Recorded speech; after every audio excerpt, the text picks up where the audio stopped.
It seems to be the consensus right now that it may look a little bit challenging for Congress to actually indict and convict the president, especially given historically we've never seen this happen. So what's the motivation for Democrats in trying to push for this? I don't think there's any expectation that Trump will be removed from office, at least not with the current fact pattern that we have.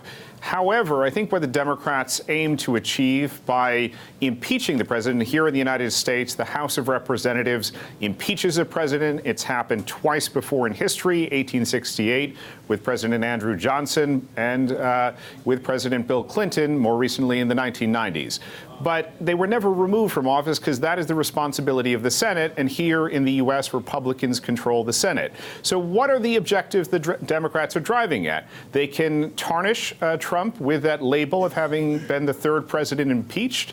And the other is to force Republican senators who are going up for re-election in 2020 to have to vote to save the president. And that could be a costly vote.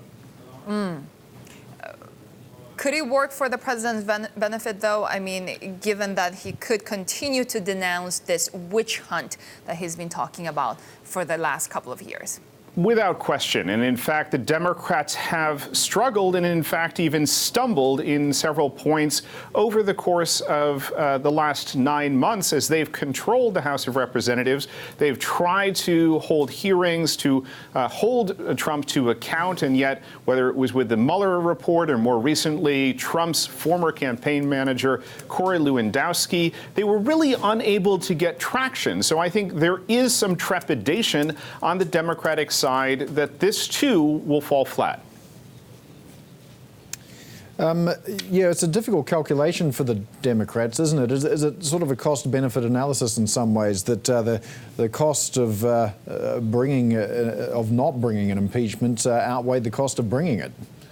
Well, and what you're seeing in the Democratic ranks is this fervor, and I think it's felt by Nancy Pelosi, the Speaker of the House, that her base, and not just the extreme left of the base, but now more into the center, is calling for impeachment. They will feel that if the House of Representatives didn't pursue this path, then they didn't do their duty. And I think those Democratic members of the House almost believe they have, for their own re-elections, to pursue this.